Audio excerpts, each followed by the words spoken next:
Close your eyes and imagine. What if the things in life that cause us the greatest pain, the things that bring us grief, are challenges? Challenges designed to help us grow, to ultimately become what we were always meant to be. We feel like we've been buried, but what if, like a seed, we've been planted? And having been planted, we grow to become a mighty tree. Now, open your eyes. Open your eyes to this way of viewing life. Come with me as we explore your true, infinite, eternal nature. This is Grief to Growth, and I am your host, Brian Smith. Hey everybody, this is Brian back with another episode of Grief to Growth. And today I've got with me a fellow Shining Light parent. Her name is Judy Unger. I met Judy recently through an app that I use called Insight Timer, which if you listen to the program before, you've heard me talk about Insight Timer all the time. And I formed a circle in Insight Timer, and Judy joined the circle. Judy, I'm going to read her biography, and then I'll tell you why she's here. Judy has been a commercial illustrator since 1981, and her illustrations can be seen on many well-known food labels. For 30 years, she focused on her art career and her family. She gave up songwriting and playing guitar, which was something she had loved as a young girl. In 1992, Judy's 5-year-old son, Jason, died from a severe congenital heart defect. Judy wanted to be buried with them, and grief swallowed her life up for almost 2 decades. In 2010, at the age of 50, Judy was caring for her parents and coping with the challenges she faced with the 3 surviving children. During that time, she became exhausted, uninspired, and sad. It was truly a miracle that at the age of 50, she was able to experience a creative and emotional renaissance. Judy opened her heart to write the deeply painful experience of losing Jason, and her journey toward healing began. Sharing the story of his brief life transformed her, and the grief that she carried was lifted. Finding joy after 18 years of sorrow was a gift that Judy had never imagined. Music was a magic carpet that lifted her over all of her stress. She was very close to both her parents, and it was hard to watch them suffer, but her songs eased her pains, and she was especially grateful that both her parents witnessed her joy before they died. Judy's a passionate songwriter. Her songs comprise a musical of her life. Many of her songs are dedicated to her son, Jason. She rediscovered the songs composed in her youth and wrote new songs that helped her cope with her current challenges. And that's how I met Judy, because she's taken some of her songs and turned them into a course on Insight Timer. And that's what we're going to spend a lot of time talking about today. Judy's blog, My Journeys, Insight, and Illustrating My Life have reached people all over the world. Her book, Beside Me Always, is available on Amazon and on Kindle. Judy also creates meditation music for Insight Timer, and we're going to talk about her free course, which is Healing Grief Through Music. Judy is here today to convey her optimism and her belief that if she could heal, perhaps others could find hope with her story. If her words and music bring any level of comfort to another person, then she believes she has achieved more in her lifetime than she's ever dreamed of. So with that, I want to welcome Judy Unger. Thank you. Thank you again for having me. I'm honored. Yeah, Judy, I am glad you're here. I am a believer in synchronicities. I think that people come across our lives that we're meant to meet. And as I mentioned in the intro, I use this app, Insight Timer. I literally use it every day. And they have a new feature on there where you can create circles. And I created a circle, and you came in and you told me about this course. And I looked at the overview of the course. I'm like, this looks fantastic. And there are 10 lessons. I will confess, I'm on lesson 9. I haven't finished the 10th lesson yet. But it's great, and it's healing grief through music, which I'm a big fan of music. So tell me about, first I want to give you a chance to talk about Jason. So tell me about Jason. Well, I was just going to say about my course, I should have named it Healing Grief Through My Music, but I shortened it to make it just more palatable, because I really can't say healing grief through music to you, because I don't know how everybody is going to respond or heal. I know people in grief that have told me that they cannot listen to music. Mm-hmm. It stirs up the memories and it makes them ill. And I understand that too. I did not have music during my grief. Mm-hmm. It was a long time before the music came back to me. And I'm grateful to that every day. Jason, wow, what can I say about little Jason? He lived 5 years. And he taught me so much, but I have to be honest, when he died, I felt different than other bereaved parents. I had this horrible revelation that I wished he had never been born. Or I wished he had died as an infant, because he was very sick when he was born. He barely made it. And my rationale for that was, if he had died early, I wouldn't have suffered as much because I grew to love him. I was his caregiver. He was fragile. It was my involvement and dedication that actually kept him alive. He almost died so many times. Mm-hmm. So having that burden and feeling that there was just only torture. And the fact, too, that I had remaining children. I had another son that was 2. And later on, he was diagnosed with autism. And I didn't know. I thought it was grief. He was screaming all the time. He wouldn't talk. So not only did I lose this very articulate old man who was 5 years old after heart surgery, I had another child that wouldn't stop screaming, that couldn't even say mommy until he was 5 years old. Mm. And I got pregnant right away. So I threw myself into my children. And that was my distraction and also my survival. My coping. But it wasn't even until I wrote about grief, which was 18 years after his death, that I learned that Jason's name meant healer. And I didn't name him knowing that. It was just really astonishing for me. He was very, what's the word? He was like a shining light. He sparkles. He was exuberant. I'm grateful that he didn't really suffer. He could have suffered. I think in some ways I tell parents that have lost children, worse than death is to see your child suffer. For me, I mean, that's my belief. So my whole goal was to keep him from suffering, to do everything during his short life that would make him comfortable. Mm-hmm. And when you're a caregiver, I mean, there is no good death, and I don't like to compare because you'll often hear the worst death, suicide.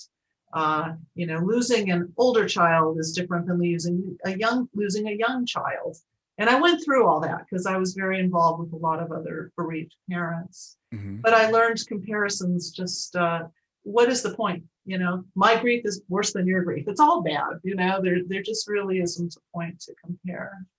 So it took me a long time, but eventually I realized that I'm actually grateful that I had him. I don't believe that I wish he would have died.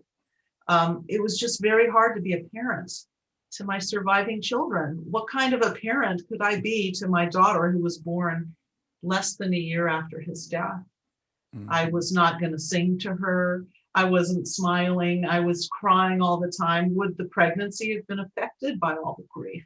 Mm-hmm. So that's a lot to carry. Yeah, absolutely. Well, I want to go back to something you said earlier before you started talking about Jason, the idea of healing through music. And I do have friends who's after their children have passed said it's too powerful. I can't listen to it. Right. I'm exactly the opposite. My daughter passed away in the summer, and I walk every day.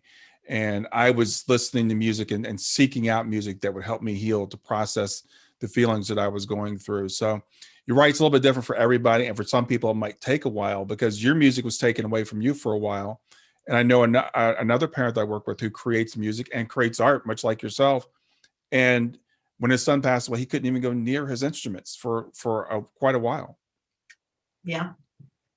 Well, what's interesting for me is to backtrack on the journey. My music and songwriting was during a time before I had children, before I got married. Mm-hmm. And when I got married, I put it aside because I became career oriented.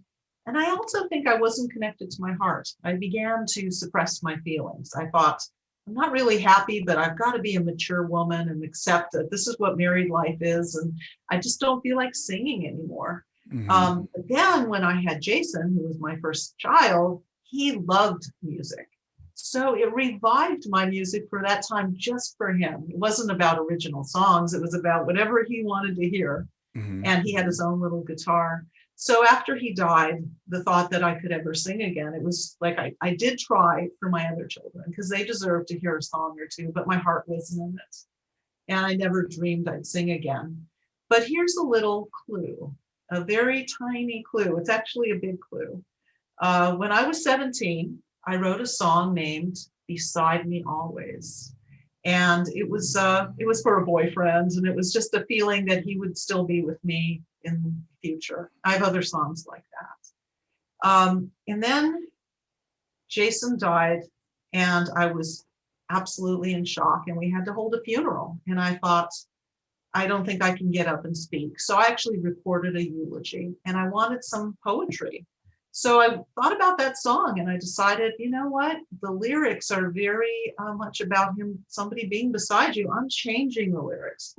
So I revised those lyrics and I read them at the funeral. Of course, not sing them. I couldn't imagine singing, but I read them. I also had another song called Saying Goodbye and another one called More Than You Know. So I had 3 songs that I read. And then I didn't have music in my life, and the rediscovery of music is an entire story in itself. But it was 18 years after Jason had died. I felt very proud that I had survived grief, And that was a huge achievement. I considered it my greatest achievement because it was one foot in front of the others. And I sometimes don't even think I had hope. I was crawling. I found that it helped me to connect with other bereaved parents. And that was kind of like holding hands. I remember a grief coach said to me, you need to find someone going through it with you. I can't really hold your hand. I'm far ahead. Find someone also in the same at the same time frame that you're going through it. So I found some partners, and in grief, we learned how to walk again, and we shuffled forward. And I thought, I have survived this. And then it reached a place of suppression. You know, I didn't cry anymore. I didn't talk about Jason. I felt like if I talked about him in the beginning, I didn't want to be with people that talked about trivial things. It would make me really angry. Like, you know, I lost my child and you're talking about, you know, you're upset about something mundane. But then later on, it's like, if I was to mention that I had a child that died, then my friend would go, I'm so sorry. And then everything would focus. And then I felt like I wanted to support my friend and not make them uncomfortable. So I didn't bring it up. I didn't say, today is the anniversary of his death. I just kind of kept it to myself. But I had support from my parents and from a few good friends. And years went by. Yeah. And I was not really happy. I mean, I was just surviving. I had my other children who had issues. I did not have a good marriage, but my determination was grief was not going to destroy my marriage. So I stayed married no matter what. But the truth was, even before I had children, I was lonely. In fact, I think that's why I had children, to fill the void. So I had so much I wasn't acknowledging. Yeah. And how did I wake up? What changed? Well, what changed was the loss of my mother and my father. They were getting sick, and I took them in to live with me. And then my mother kept falling and getting sicker and sicker. And at one point, she was on a respirator for like 6 weeks. And I didn't think she was going to make it, but I started to, every night I'd come home from the hospital and I'd write to my family and my friends, and they were captivated by my writing. They said, you're a really good writer.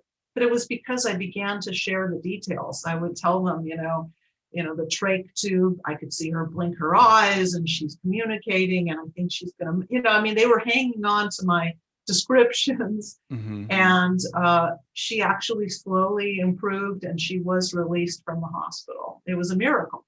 Wow. But after that, I thought, I want to keep writing. So I started my blog, My Journey's Insights. And I was kind of exhilarated by the idea, what am I going to write about? So I started out writing about what I've been through with my living children, how difficult it was to find out my, son that's surviving had autism and what I had to go through. And then, having my daughter born right after grief.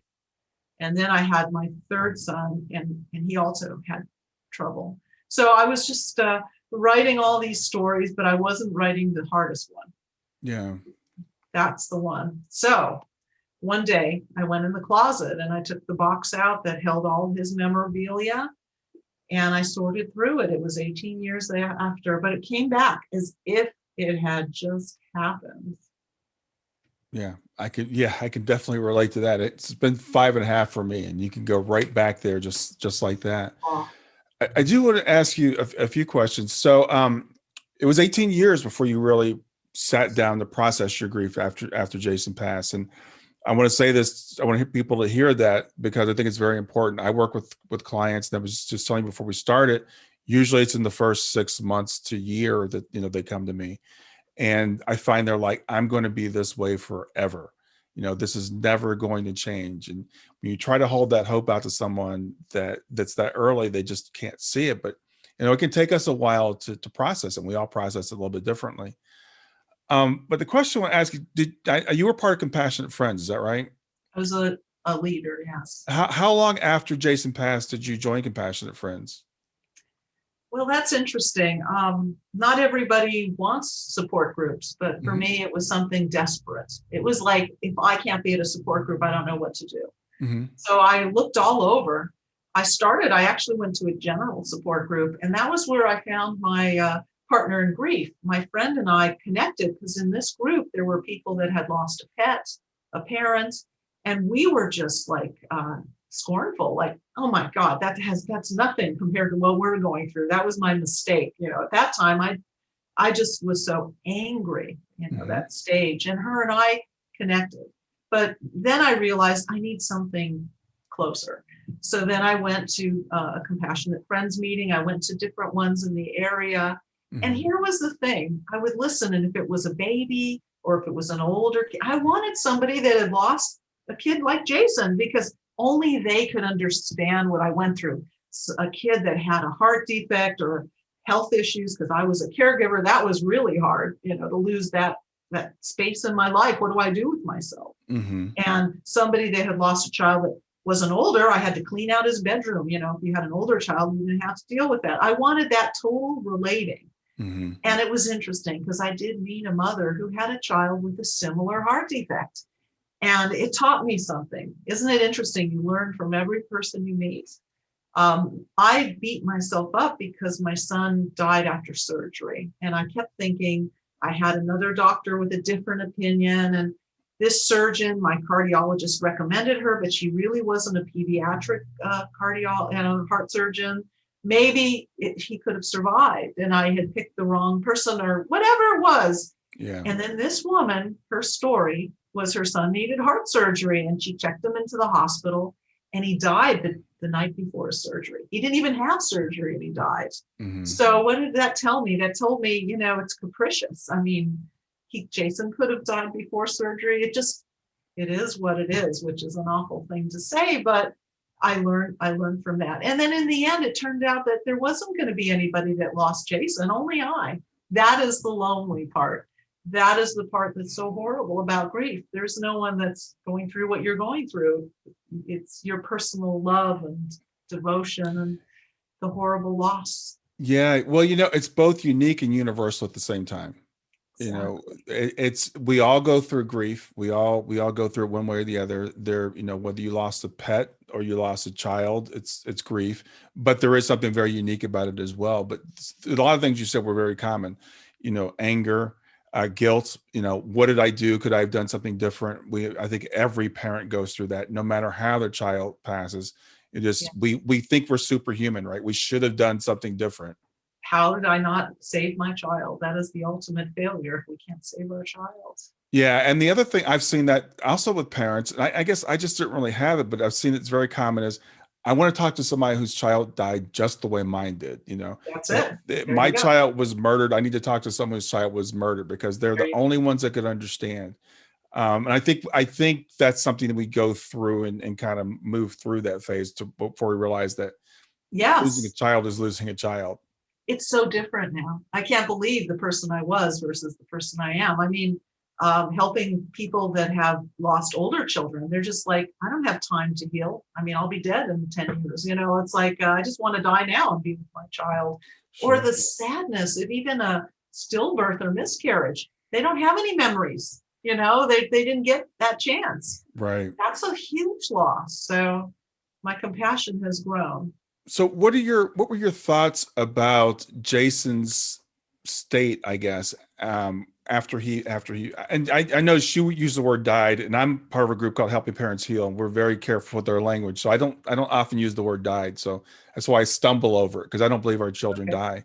But So what were your thoughts about Jason after he died? What did you think about where he was? Was he with you, or did you think about it at all? Well, it was so awful that I wrote about it. And actually, I could read an excerpt that I wrote for my audiobook, because once I did write his story and I began healing, I Mm-hmm. decided that I really wanted to share it. I recorded an audiobook with his story and about my songs early on, like 2 years after that.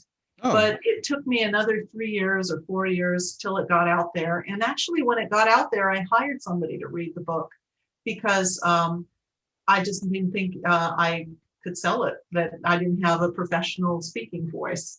But I realized that people appreciate the heartfelt nature of it. And actually, on Insight Timer, having the live sessions have been wonderful, mm-hmm. because I decided to read the story again. It really takes me back.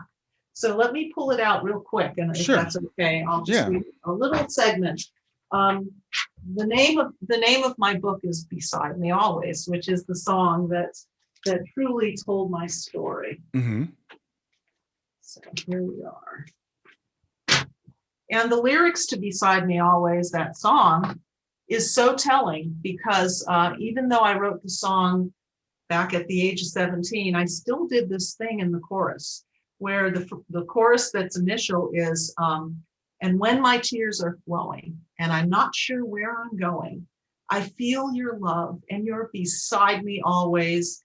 In the breeze that's blowing, you surround me in a breeze that's blowing. Mm-hmm.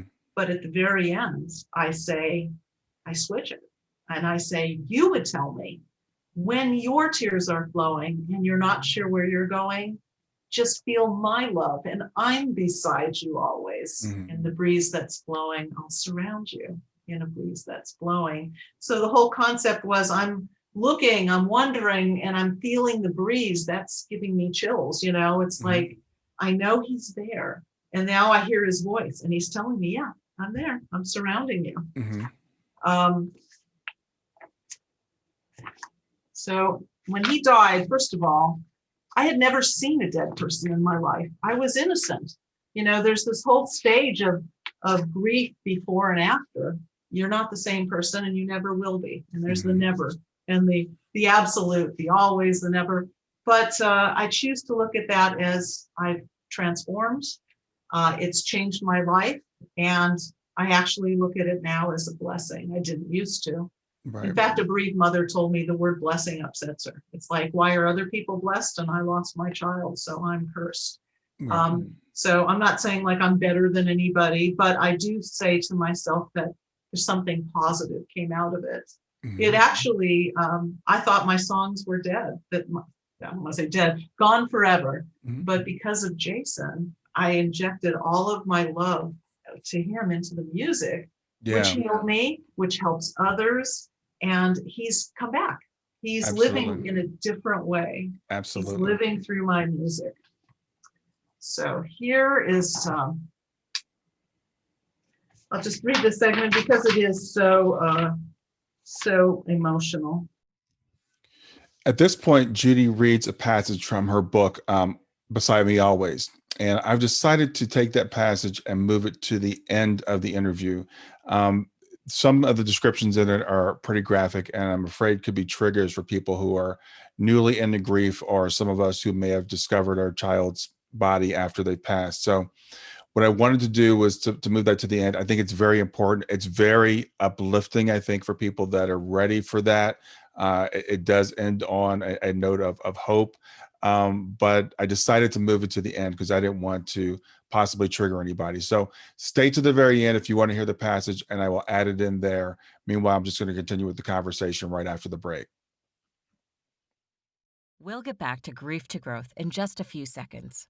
Did you know that Brian is an author and a life coach? If you're grieving or know someone who is grieving, his book, Grief to Growth, is a best-selling, easy-to-read book that might help you or someone you know. People work with Brian as a life coach to break through barriers and live their best lives. You can find out more about Brian and what he offers at www.grieftogrowth.com, www.growth.com, or text growth GROWTH to 31996. If you'd like to support this podcast, visit www.patreon.com/grief-to-growth, www.patreon.com/GRIEF2GROWTH to make a financial contribution. And now back to Grief to Growth. Yeah. Thanks, Judy, for reading that. That's you captured really well there. I can relate to pretty much everything you said. I think you captured it really well. And what I want to point out to people when they hear that, I don't want anybody to think, well, I've got to wait 7 years before things are going to get better. Or, everybody's grief journey is unique, and it depends on who we are, the relationship we have with our child. It depends on what we do, so we all process things differently is what I want to say to people. So I don't want anyone to get discouraged when they hear that it might be, a very, very long time. So when did you write that? You said that was pretty soon after Jason had passed, right? No, No, that was later. Yeah. Yeah, the story that I wrote was 18 years after his death. When I was reading to you, it all came back. Yeah. But it's interesting because after I wrote the story, I felt differently. It was as if I was carrying all those details in here, and it was taking up space. And by writing it down, suddenly I could let it go. And I don't want to put words in your mouth, but I want to ask you this. So feel free to correct me if I'm wrong. But it sounds like for a long time you kind of suppressed your grief. You didn't really express it, and then when your parent, and this is very common too, because it happened to me when my grandmother passed away. It was about 3 years later before another very emotional event triggered me to actually start processing it. So it sounds like your parents, what you were going through with your parents, kind of triggered you to process what you had gone through with Jason. Is that right? I'm not sure how to describe it. I think I felt like I cried enough tears, like there weren't any tears left. It was like I was done crying and I was emptied out and I was tired. And that it suddenly occurred to me that I could survive. Survival just meant I always would grieve. I was always sad about his loss, but it wasn't the forefront of my life. I wasn't crying all the time. And I was grateful for that because after so many years of sitting in my car and crying before I could get out and see my friends and pretend everything was fine. And I don't think I was pushing it down. I actually reached a place I called zombie land. I had no feelings. And I think that's a place where we don't want to feel pain. So we choose not to feel anything. Right. No pain, no joy, flat line. And my parents had been a big support. So you are absolutely right. That was the trigger. That, oh my God, my mother used to, remember Jason with me. And now I'm losing her and I don't feel this connection to my husband because we never shared our grief. And that was an issue for us, which is so common too. But I felt so alone in the world. Yeah. And then it's like that space opened up after writing the story and I became open. And what happened was a good friend had said to me, do you ever play your guitar anymore? And are you kidding? It's in my closet for 30 years, And one day I just went in my closet and pulled it out. I was alone and what song did I play? Beside Me Always. I thought, can I remember this song? And I started to play it and it was like something came into me, like a spiritual moment, like I felt him. And then I went back and I played it the next day. It hurt. My fingers were really hurting. Yeah. And that was the beginning. That was it. That's what happened. I think my thing is, I think grief has to be processed. I think it demands to be processed, and we can try to bypass it. We can try to stuff it down, and it'll sit there and it'll wait. But it'll but some point it's going to come back until we invite it in and go through it. And that's why. So right. Yeah, there's no way. Yeah, go ahead. I'm sorry. Yeah, there's no way around it. We have to go through it. I remember as a leader, a person came into the support group. She had just gone off antidepressants after 5 years. It was like it was her first day telling her story. Yeah, the thing, antidepressants are interesting. I'm not a medical doctor. I don't give medical advice, and some people need to be on medication. So I always preface it with that. But I've been on antidepressants, and it's the way you described it, zombie land. I realized I didn't care about anything. I wasn't happy. I wasn't sad. I was just Right. like flatline. Exactly. So sometimes we need that in the early stages of grief. We're in the shock and it's overwhelming. We need to just zombie out. But at some point, we've got to look it in the eye and face it and go through it. And I think with you, if I remember correctly, as I was listening through the lessons, at one point you said you started doing hypnotherapy. I think that was 18 years Right. after Jason had passed away. Yeah, it was interesting because I did not feel that I could benefit from any kind of counseling. I tried going to a counselor, and she was someone who had lost a child, but she seemed to be like a cheerleader. And she's like, something good will come out of it. And I was like, are you kidding me? I don't want to hear that right now. Right. And I was done with her. And then, of course, I tried a few other therapists. And if they hadn't lost a child, what the hell do they know? Right. It turned out my best therapy was other parents. They know. And that was my savior. Anybody that had lost a child, not, hugely close, but I could see them. And those were the only people I wanted to be with. And it was a shock to me when the leader of the Compassionate Friends group I was going to, she had lost 2 children, which I can't even begin to believe, asked me if I could take over. I was not even 1 year into my grief, and I'm taking over a grief group. But all I did was sit there and let everybody tell their story. That's what we do.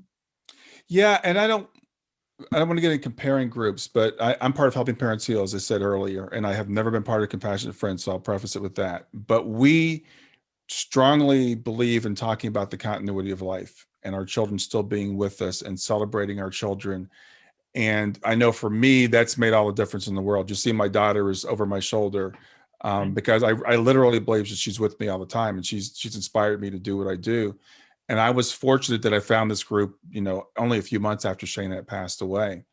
And I think that helped me to process the grief and being around bereaved parents. I mean, like you said, we had a conference, it's been 3 years ago now.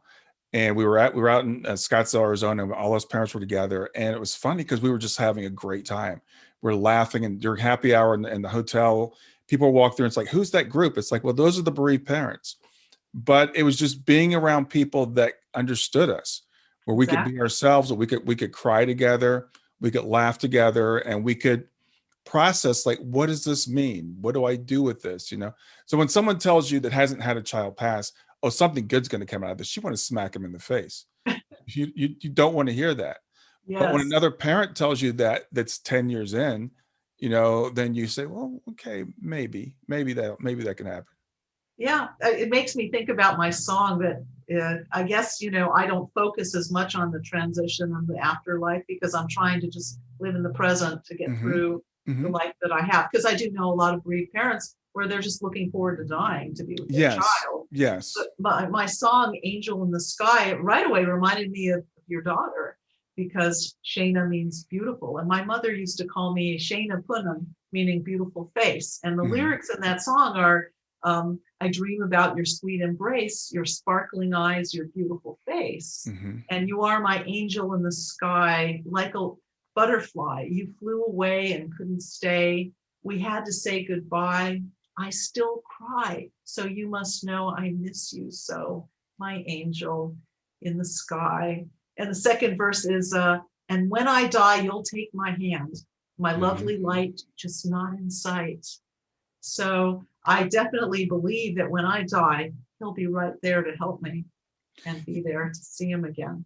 Yeah, and you made a really important point. We don't want to live just to die, and that's a phase that I've went through, and frankly, sometimes I'm still there, where I look forward to seeing my daughter. We have to live this life. We have things to do while we're here, and I know.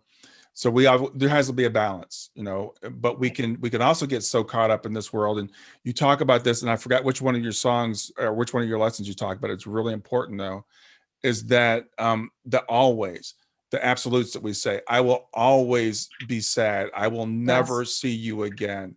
This is for eternity. I was talking with someone just the other day, and they said, for eternity, for the rest of my life, I will never see her again. And I'm like, you just said 2 opposing things there. The rest of your life is not eternity, but that's the way we feel when we're going through grief. Right. Love is forever. Right. That's the part. The suffering. I mean, one of the things I often dealt with is do I feel guilty to tell someone that I've healed? What does that mean? I mean, healing represents a scar. I mean, I call it the amputation of my soul, the part that people can't see that you've lost something. There's no sympathy for that. You carry it. And then the whole idea of healing is I'm not letting go of love. I'm letting go of the suffering. And my son, he doesn't want me to suffer. I mean, that's a truism where you say, oh, the person you're grieving doesn't want you to suffer. Well, that doesn't take away the pain when you're in it. But I wrote the story of healing, and it was an image. I was in a prison of grief. And that was actually a term another bereaved person told me. She says, I'm in a prison of grief and there's no escape. Yes. And you're angry. Like, what did I do to be in this prison? What is my crime that I am imprisoned? And there's just like no way out. And then one day I was able to leave that prison, and I kept going back because I wanted the other prisoners to know they could leave too. But I kept wondering, how in the world did I leave the prison? And then I saw this image. It was my son, and his face was like a light, and he handed me the key. He wanted me to leave. He did not want me to live in a prison. He was giving me the key. And that I wrote a song about. And I love what you said there. And because it's interesting, because as I'm listening to the chorus, I hear sometimes you say grief, I'm over my grief, or my grief is ended, or grief ends. And then other times you talk about how we are always in grief. And we talked about this before we got started. And I think it's both. That, as you said just so eloquently right there, the suffering can end, that continual terrible feeling, but we still miss them. And I think you use this analogy in one of your songs, or in one of the lessons, and it's one I learned a long time ago, that when our loved one is ripped away from us, there's like a hole in our heart, and it's raw and it's painful. And that hole eventually scars over, and it leaves scars. There's still a hole, but I think you said that hole's filled with love. That was in one of your lessons, right? Yes. Yeah. Yes. Love is the key. I mean, it was love that got me surviving, because I still loved my other children. I loved my parents. I felt that that was the only reason to go on, because there was no other point. Yeah. But I also had a concept from Angel in the Sky, which of course was very important, that I still cry. It's okay to cry. I still cry about my son. Does that mean that I'm still in deep grief? No. It's acknowledging the feelings. And the healing is the part where I used to anticipate the day of his death and his birthday. I mean, a birthday is even sadder than a death day, because, or passing, transition day. The birthday represents the fact that he will never grow up. He'll never get married, have children. I mean, all the things that you wish for your child that will not happen. But now his birthday can come, and I feel peaceful. And I remember him, and I sing songs for him. And in Angel in the Sky, I came up with this concept, angel here on earth. He's in the sky, I'm on earth. And by honoring his legacy, he lives on. His name is mentioned. He becomes alive to me. And it also means by helping other people, it's a beautiful way to keep his memory alive. Absolutely. And I think that's the balance that we talked about earlier. We don't want to bypass, this life and to say, okay, I'm just going to wait till I die and then I'll see him again. Right. He's still here with me. I can still honor him while I'm here. And our loved ones, whether that have transitioned, whether it's a parent or child or, spouse or whatever it is, they don't want us to be miserable. And sometimes we hold on to that misery because we think the pain we confuse it with the love. And if we let go of the pain, then we're letting go of the love. Exactly. So what I'd like to do is, let's talk about the course, because I want to explain to people what it is, and in case we haven't explained it very well. So it's 10 lessons, and each lesson is a song that Judy has written, and she actually cites the lyrics. She recites the lyrics, and then you talk about the meaning of them for you.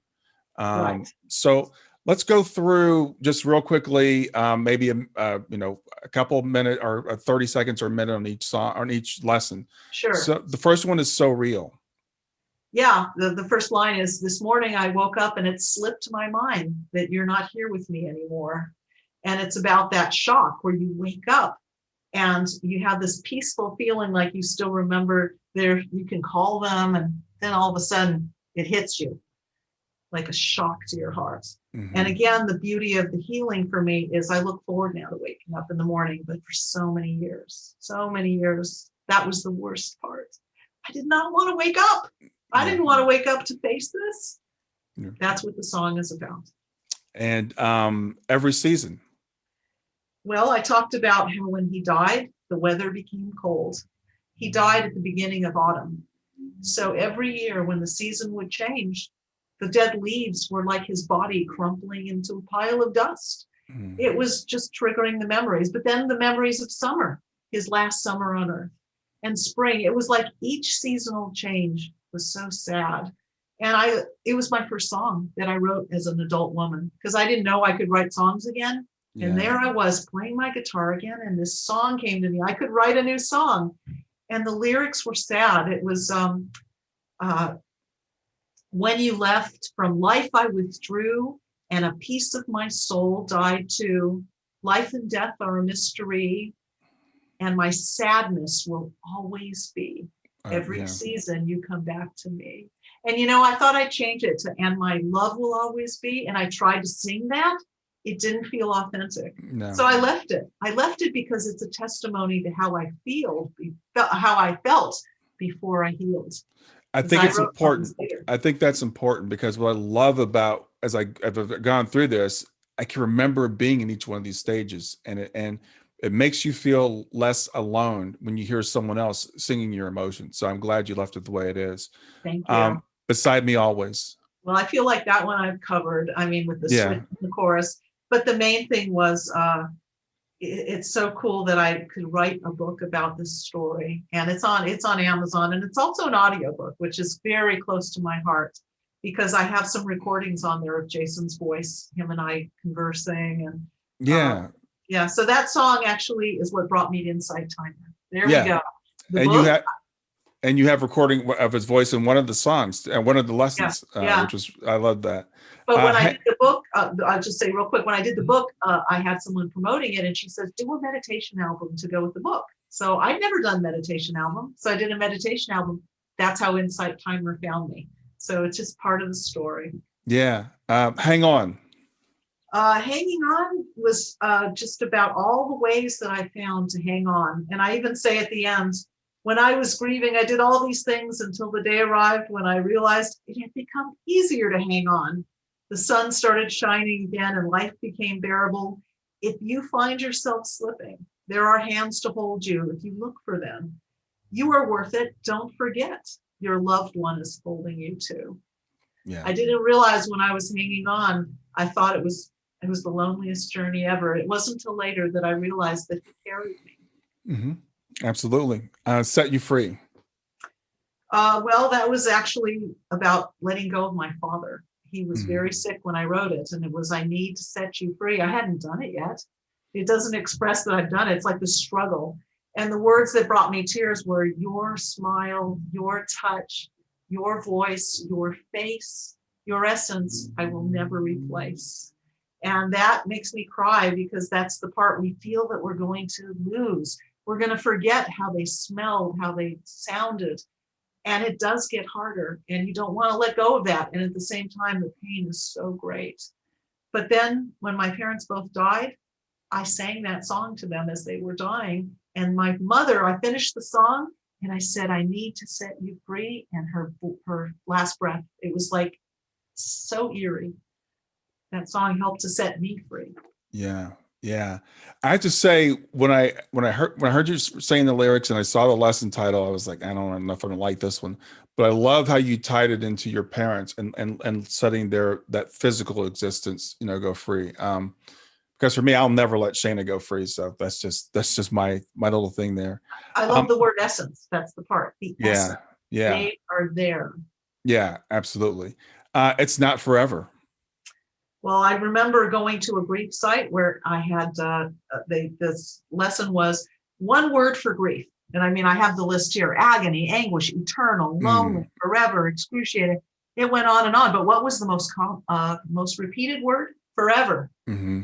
So I thought, this is the song I'm going to write. And it was really, you say your pain will always be there, and every day is a nightmare. I remember so well living with that kind of hell. So that song was a change because hang on, I was so excited about healing from grief. I wanted to tell everyone, you can do it. Mhm. And I was a cheerleader. And I thought, that's not compassionate enough for me because I didn't like it when people did that to me in the early stage of Right. grief. I'm going to write a different song. I remember so well I was more like, I know what you're going through. And then the whole thing, it's not forever. It feels like it's never going to change, so that's why that's what I birthed the song. Yeah, that's the thing that breaks my heart more than anything when I'm talking to someone, when I hear that forever. It's forever. I will never see them again. It's always going to be this way. I will always feel this way. And you're right. The hang on thing is okay, but it's like, but there's hope, but it's going to be for a little while. There's work to be Yes. done. The funniest part though is the songs I'm writing for others are for me. Right. I was going through a really terrible divorce and I kept listening to Hang On, and that got me through it, my own song. It was like I was talking to myself. Yeah. Somewhere I Can't See. That was anticipatory. I was losing my mother now, and I decided, you know what? I hold on to the love that heals me. You're not gone. You're just somewhere I can't see. I won't drown in misery because your love rescues me. That's the chorus. And it was just a way to tell myself I can get through this grief because I know they're there and I just can't see them, and their love is going to save me. Okay. And Clear. That was about finding clarity. And the biggest line in the song for me was the ending line. It's never too late to turn your life around. No reason to wait. And the irony was I was waiting. I was terrified. I decided to end my marriage and I didn't know how to do it. It was horrible. And the whole thing about Clear was it was like beautiful music I could hear. I opened my eyes. Life became clear. The music was my clarity because I'm writing these lyrics that are like a script. It was bizarre. It was like my own song is telling me, hang on, and it's not forever. It was like, I better listen to my lyrics. So when I wrote that, it's never too late to turn your life around. And I was waiting. I thought, I guess I better stop waiting and live. So thank God for my songs, because I did write a song, Music Saved Me. Is that not true? Because if it hadn't appeared, I might be in the same situation, the zombie land. Yeah. My Shining Star. I love that one, especially. It's your breath I feel, you whisper in my ear to heal. That was about being alone and sad, and he's there, in my heart, you will stay. I'll hold on to our love forever. Every night, the stars above remind me of your love. It was just a song that celebrated, like, he's my shining star. He's what I look to get through every hard time. Awesome. And finally, The Key. That was the story I told about my prison of grief and the revelation. It didn't come till the very end of the song. It says, you came back to bring me the key. So here's the switch. In every season, I said, and my sadness will always be, every season you come back to me. So I did have a picture that he's coming back to me every season, but a sad, sad picture. But the key is the evolution of healing, because now it's, you came back to bring me the key that allowed me to leave the prison. He did come back. Yeah. What a beautiful ending, Yeah, I love the arc. It's interesting because I can see the arc in the songs, but also there's hope within each song too. So there's, they start off sad and you can see more hope in each one, but there's always some hope in it. And I love the way that you've laid it out. I was talking to you beforehand. You don't include the actual songs in the lessons, and I'll let you explain why. Well, that's because the lesson is just kept to about 15 to 20 minutes. I figure if people want to hear the song, it's available, so they can look for the vocal medley. I also have all of my course and all those songs and music on Bandcamp. Right. But on Insight Timer, it's free, and the course is free. So Yeah. That's the best way to access the music. I mean, What? I have 3 songs that I love: Beside Me Always, Angel in the Sky, and My Shining Star, that are just complete meditation versions that are about 20 minutes. And then I have them as a medley called Heavenly Healing Meditation Songs. I find that very spiritual. Awesome. Well, I want to tell people, so if you get Insight Timer, it's a free app. You can download it to your iPhone or Android. There's also the Insight Timer website, and I'll put a link to the course in the show notes. Sure. But the course is called Healing Grief Through Music. So if you get Insight Timer, look for that. It's by Judy Unger. Judy, if you want to find out more about her, go to judyungermusic.com. It's Judy, and it's UNGER music.com. And there'll be links to all the course. And you have a free course in Insight Timer, which is the one that I've taken. And you also have a paid course if you've got the premium version of Insight Timer with more. And the other thing is the songs that you use in the course are also available through Insight Timer for free. So look through the songs for the songs. They're also on, some of them are on iTunes. I mean, I have on my blog all my recordings for free as well on the Judy Unger Music under Song Stories. It's interesting because I've written 52 songs. Somebody said to me, you have a full deck. Actually, I have one for every week of the year. But there you go. I have enough songs to start another course. So the one that's a paid course is called Songs of Healing and Hope. And they're not all grief songs. They're songs about communication. I ended my marriage and all these songs about finding clarity. But I'm starting to write another course. I don't know what I'm going to name it, but I just go song by song. My Bible, it's like each song has taught me something. Yeah. I like what you said about growth. I call my songs song seeds, and I call my songs my song garden. Those seeds were planted when I was young, and now I get to grow them. And you were talking about grief on your site, about you're buried. But who knows when you're buried what growth is going to come from that. And that's reminds me of the butterfly. The grief is your darkness. You're in a cocoon, and one day you will emerge. And that's a great point. And it's funny, I was just talking with someone the other day about the whole idea about being in a cocoon. There's a couple of things, when the caterpillar goes in the cocoon, it takes patience. It takes a while for that caterpillar to come out. So don't rush your grief process. And Judy, it's great that you, after 18 years, said, okay, now I'm going to start really processing my grief. But it takes us all a while. The other thing about a caterpillar, we love that analogy. It's a beautiful analogy, caterpillar to a butterfly. But when the caterpillar crawls into the cocoon, what a lot of people don't realize, it actually releases its digestive enzyme, and it becomes soup, basically. It digests itself. So at some point in that process, it's just a liquid mess. And that's what we feel like when we're going through grief. But we've got all the components we need to rebuild ourselves into something better. So when people say, am I ever going to be the same after my grief? I say, I hope not, because otherwise you've wasted all this pain. You've got to take this and make something out of it. No, that is so true. That is so true. Yeah, I think about the fact that people probably thought I had healed after 10 years. I mean, of course, I was coping, surviving. And this is the thing. I went from being a survivor of grief to healed. And what was the difference? Healing represents joy. That when I found joy through my music, that's when I discovered healing. I didn't know about it, and I had no idea that would ever happen. I did not believe I would ever. I mean, of course, yes, there's laughter and this and that, but I mean, the joy of looking forward to waking up in the morning. And I think my appreciation for my life is so great because I suffered so much. I'm so grateful that I don't wake up with that pain, that I can look forward to every day, that there is such joy with my songs. And people will say, oh, your music is so sad.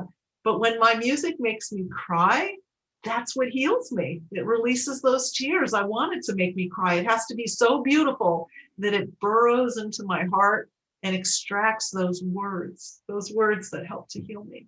Yeah. Well, it's interesting because I remember after Shayna passed away, and I was, listening to music every day, and I would take my walks, and I was thinking, why do I like to listen to sad music? When I just the other day I put on a song. I was like, I know this song is going to make me cry. Right. But there are times when you just need that. You need that release, and then the music kind of takes those emotions that are tied up inside of you and brings them out. Exactly. I mean, I didn't have music. I didn't listen to music for all those years I was grieving. I call it I was screaming in silence in my Mm-hmm. head. Mm-hmm. And I had that opera replaying his death over and over. Yeah. Well, What a Judy, difference. I want to thank you for putting your course out there and for making it available to all of us. And I've already recommended it to people. I'm doing this podcast. I'm recommending it to everybody that's listening. If you've gone through any kind of a grief situation, to get Inside Timer, get the course, go to Judy's website and take advantage of it. I appreciate you putting it out there. Yeah, and I think also what's very cool now on Insight Timer are the live sessions. Mm-hmm. And I've started doing them because it's an opportunity for me to actually have a live session where I'm not reading a script I've written. I worked really hard to write these lessons. Now I'm like, this is why I had good practice for this today. I get to talk about the song and I play my guitar. I actually sing the song. So then I can play beside me always and I can sing to my son. It takes courage because I don't think I'm, this super singer, but this is exactly what I want to be doing. I'm living my dream. Awesome. Awesome. Well, thanks, Judy, for being here, and have a great rest Brian, of your day. I love looking at Shayna. I want you to tell you, it's like there's this light to the side of her face and it sort of parallels you and it's lighting your face. And I can feel like she's right here with us. Oh, yeah, she is. She is. Absolutely. Thank you again. And to anybody listening, I just say never give up hope. Yeah, absolutely. And now here's a passage from Beside Me Always by Judy Unger. When I say the opera began, I am describing my tortured thought process during bereavement. It took at least 10 years before the opera of Jason's death stopped. I would describe the opera as those last moments before the curtain dropped and I touched my dead child. Those events played out in a looping format for me every day for years. I relived the last moments of my son's life over and over again. It was truly the only way that something as unbelievable as his death could eventually be accepted. After Jason had his heart surgery, I went home because he was alive and I could collapse. I told my husband he would be there and I would stay with our younger son. I came home, passed out on the bed with my baby, my 2-year-old, in the darkness. Suddenly I woke up. An icy wave of dread came over me that sent chills throughout my body. I had a pit in my stomach that was deeper than anything I'd ever experienced. In terror, I willed myself to stay calm. My fear only increased with the jarring sound of the telephone. The voice on the other end said I needed to come to the hospital right away. She said my son was not doing very well. I found out later Jason had already died when that call was made. I experienced the worst panic attack of my life. I could not stop shaking. My heart pounded loudly. I could not hear or think. Where the hell were my shoes, my robe, my glasses, my keys? I woke up my younger son and he shrieked as I brought him to his babysitter. The drive to the hospital was the longest drive of my life. I thought I would have my head explode. My heart was pounding and pounding. I ran through hallways. I couldn't remember where the pediatric intensive care unit was. Suddenly, I saw my husband at the end of the hallway. He was running towards me, crying loudly. He sobbed, "He's gone." I started screaming. We were all screaming and crying so loudly because the unthinkable had happened. There was no way for me to have prepared myself for this. My husband was always shy and discreet. I had never seen him cry before. Our sobs and wails went on and on. The surgeon came to see us. She was crying too. I dismissed her. Go away, I decided. I didn't have to listen to any more medical jargon about cardiac abnormalities ever again. We were told we had to wait. They needed to fix our child up in order for us to see him. It was soon time for me to go in and face seeing death. My son would be the first dead person I had ever seen in my life. I could not see his freckles because his face was frosty white. The most shocking part was his blackened lips. His eyes were open, unforgettable, lifeless, and empty. I will never forget those eyes for the rest of my life. Only the night before, those same eyes were intelligent, sparkling with joy and laughter. There was no question he was gone, and this was only a corpse. He felt so cold. I held on to him as long as I could. I cried and cried. And so the bereavement period of my life began. An opera played in my mind over and over. It had no melody or music. It was endless, and it went on and on for me while life continued for everyone and everyone else around me. I collapsed in shock. What about my continued existence? I wanted to be with my son. I wanted to be dead. Where had he gone? He needed me so much. How could it be possible that he didn't need me anymore? It didn't seem possible. I went to those places over and over again. He's cold. He's hungry. He's scared. He's alone. He needs me. The truth was that I needed him. I had been his caregiver, and I didn't know what I was supposed to do. I went home and into his bedroom and covered my head with his pillow, the one that still had his odor on it. I cried enough tears to fill an ocean. Why was I still alive? This was too much pain to possibly live with. Books have been written about the stages of grief. I have lived all of those stages. The numbness was bizarre. There was no sense of time. Eating, sleeping, living seemed outside the realm of what it once was. There was no purpose for anything anymore. There was no way to control the endless parade of intensely painful, repetitive thoughts. I looked at the sky. Could he be there? I looked at a bird, at a butterfly. Could he be visiting me? I strained to hear his voice again. Was he calling for his mommy? There was no color in the world anywhere. There was nothing but shades of gray. Within a day, the weather became cold. I felt the season changed on the very day he died, on October 6th. Life continued for everyone and everything else around me. It did not seem possible that it could get any worse.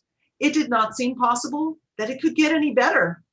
It was what it was, empty, sad, excruciating, endless. When I finally connected with other bereaved parents, we all agreed about such things as it was much harder at 6 months than the day it happened. 6 months marked the absolute lowest moment. At 6 months, the support was gone. Everyone expected me to get on with my life. It was time to just get over it. At 6 months, the shock was just starting to wear off, and the painful reality was only just beginning. The first year was extremely painful. Every event was a first. The first Mother's Day, the first birthday. It was horrible. My child wasn't there to celebrate it. And then the second year was worse than the first year. I believed I'd survived the first year, but it wasn't getting any easier. It was discouraging. It felt like life as I knew it was not worth living anymore. There was truly no hope of getting better. I met another bereaved mother once, and she said to me, "It took me about 7 years. In 7 years, the agony will subside and you will definitely start feeling a little better." Well, she was right about that. In those agonizing years, I raised my other children. I had to get used to the idea of not taking care of Jason anymore. I had done it so well for 5 years.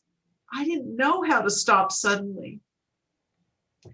I was always proud of my survival, and I considered it my greatest achievement. But as the years passed, I felt like I was wounded and damaged.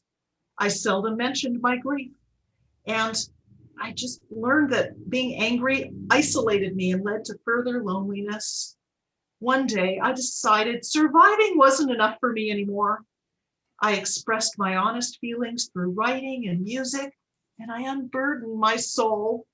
I never realized how much energy was required to hold everything in.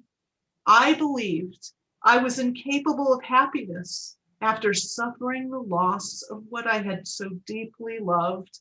I thought the best times in life were behind me, but I'm so grateful because I don't feel that way anymore. That's it for another episode of Grief to Growth. I sure hope you got something out of it. Please stay in contact with me by reaching out at www.grieftogrowth.com. That's grief, the number 2, growth.com.